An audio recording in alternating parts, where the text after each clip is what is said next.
ఏలూరు జిల్లా దెందులూరు నియోజకవర్గం కొక్కిరేలలంక గ్రామంలో ఒక భూ కబ్జా చోటు చేసుకుంది. సుమారు 31.22 సెంట్ల భూమిని వైఎస్ఆర్సీపీ పార్టీకి చెందినటువంటి కామేష్ అనే వ్యక్తి దొంగ డాక్యుమెంట్లు పుట్టించి సంబంధిత అధికారులను మభ్యపెట్టి 31.22 సెంట్లను కబ్జా చేశాడు. కబ్జా భూమికి గురైన అసలు రైతు వచ్చి ఒరిజినల్ డాక్యుమెంట్ చూపించి ఈ భూమి నాది, ఆ భూమిని కబ్జా చేసి నన్ను రానియకుండా చేస్తున్నారంటూ ఓ ఆక్వా రైతు ఆవేదన చూడండి.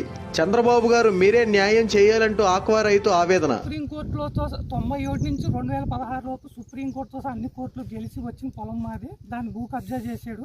ఇతను కామేష్ అనే వ్యక్తి దొంగ డాక్యుమెంట్ సృష్టించి 31 ఎకరం 21 సెంట్లు ఎకరం 3 లక్షలు వాల్యూ చేసుకున్నాడు. గవర్నమెంట్ వాల్యూ 12 లక్షలు ఉంది ఆ రోజు. ఇదిగో మీకు కావాలంటే డాక్యుమెంట్స్ మీకు సబ్మిట్ చేస్తాం.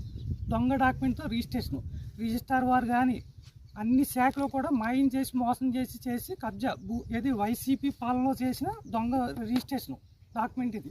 చంద్రబాబు నాయుడు గారే దీనికి తగు చర్య తీసుకొని మేము సుప్రీంకోర్టు తీర్పును కూడా ధిక్కరించారు. ఆయన ధిక్కరించి అంటే వైసీపీ గవర్నమెంట్లో చేసిన ఏది బూత్ తిరుమంగళం కామేష్ అనే వ్యక్తి అసలు మా పొలం గడికి మమ్మల్ని రానివ్వటాలి. కొల్లూరి కామేష్